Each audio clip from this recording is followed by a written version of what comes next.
কুড়িগ্রাম জেলা বিএনপির নবগঠিত যে কমিটি আমাদের শ্রদ্ধেয় নেতা তারেক রহমান কর্তৃক দিয়েছেন, ওই কমিটির সাধুবাদ জানাবার জন্য আমরা এসেছি।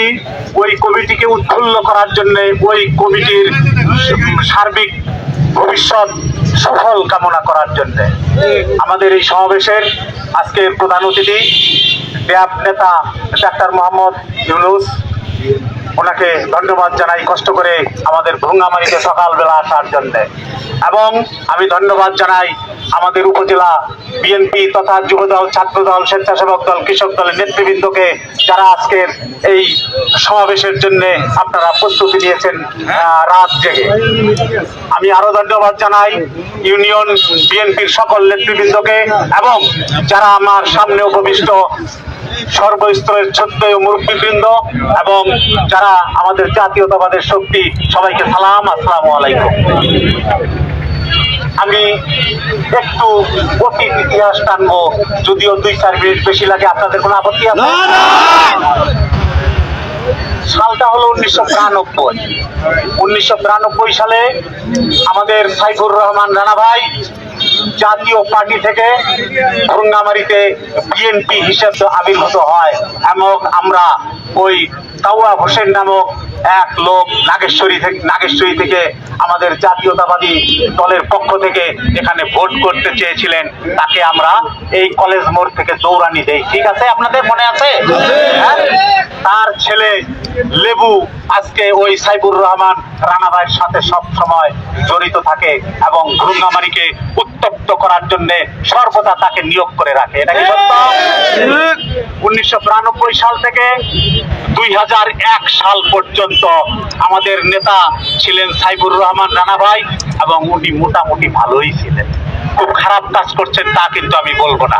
ওনার অতীত ইতিহাস যাই হোক, 1992 থেকে 2001 সাল পর্যন্ত আমাদের বাংলাদেশ জাতীয়তাবাদী দল ভুঙ্গামারী উপজেলা শাখার জন্য উনি কিছুটা কাজ করে গেছেন। 2002 সালে তথাকথিত রাজাকারের বাচ্চা রাজাকার এই দলে আবির্ভূত হয় একজন কুখ্যাত কয়েকজন লোক দ্বারা। সে কোনো ভোটবিহীন ভাবে এই দলে আবির্ভূত হয় এক রাজাকারের বাচ্চা রাজাকার। 1996 সালে এই জামতলার জনতার মঞ্চে বলেছিলেন এই দেশে খুনি খালেদার বিচার হবেই হবে। ওই রাজাকারের বাচ্চা 2002 সাল থেকে এ যাবৎ আমাদের দলকে নেতৃত্ব দিতেছেন, সেটা দ্বিধা বিভক্ত করার জন্য, দ্বিখণ্ডিত করার জন্য, এবং সে রানা ভাইকে রীতিমতো পচিয়েছেন এবং ডুবিয়েছেন। আজকে 2002 সাল পর্যন্ত রানা ভাইয়ের যে বিএনপি ছিল তার মধ্যে কিন্তু কোনো দ্বিধা বিভক্ত ছিল না, কোনো দ্বিখণ্ডিত রাজনীতি ছিল না। 2002 সালের পরে ওই রাজাকারের বাচ্চা এই দলে ঢোকার পর থেকেই এই দল দ্বিধা বিভক্ত এবং দ্বিখণ্ডিত। আজকে 16ই ডিসেম্বরের মতো একটা বিজয় দিবসে, 16ই ডিসেম্বরের মতো একটা বাংলাদেশের ইতিহাসের একটা দিন, সেই দিনে বিএনপি মারামারি করে, এটা ন্যাক্কারজনক না? ন্যাক্কারজনক ঘটনা। এই ঘটনা 2002 সালের আগে কখনো ঘটে নাই। এই 2002 সালের পরে ওই রাজাকারের বাচ্চা কর্তৃক সবকিছু সংগঠিত হয়েছে রানা ভাইয়ের সহযোগিতায়। আজকে আমি বলবো আমরা পিছপা হই না, আমরা ভোটের রাজনীতি করি, আমরা দ্বিধা বিভক্ত হওয়ার রাজনীতি করি না, আমরা মনের মধ্যে হিংসা পুষে রাখার জন্য রাজনীতি করি না। আমাদের ভোটের দরকার, আমাদের 3 মাস পরেই ভোটের মাঠে যেতে হবে, আমাদেরকে ভোট দিতে হবে। কোন বাচ্চা, কোন বেটা আমাদের ওই অফিস ভাঙছে, কে ব্যানার ছিঁড়ছে, তাদেরকে চিহ্নিত করে রাখুন। তাদের কি জবাব দেওয়া হবে সেটা পরে হবে। আর আমাদের ইউনিয়নে যারা আছেন চিহ্নিত 2-1 ব্যক্তি ছাড়া কারো সাথেই আমি আজকের উপস্থিত জনসমাবেশ থেকে ঘোষণা করছি, তাদেরকে কেউ কিছু বলবেন না। তাদেরকে আমাদের দরকার, আছে, তাদেরকে কেউ কিছু বলবেন না। কারণ সাধারণ মানুষ যেদিকে দেখে একটু ভারী ওই দিকে যাওয়ার চেষ্টা করে, এটা স্বাভাবিক একটা নেতৃত্বের স্বাদ সবাই ভোগ করতে চায়।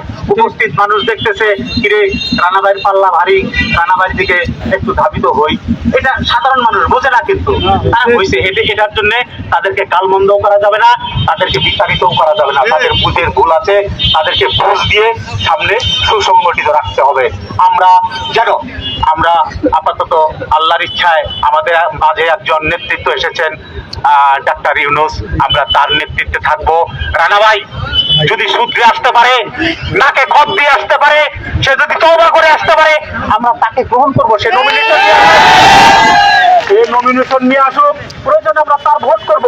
আমরা তো বিএনপি করি, বিএনপির থেকে যে দাঁড়াবে তার ভোট করবো আমরা। তবে তার কিন্তু ওই আশার ওই আশা কিন্তু তলানিতে, তার কিন্তু ওই আশার আর কিছু নাই। তবে তার শাস্তি হয়েছে আল্লাহ কর্তৃক, কোনো মানুষ তাকে শাস্তি দেয় নাই। আল্লাহর কাছে তওবা করুক, আল্লাহর কাছে মাপ চাক।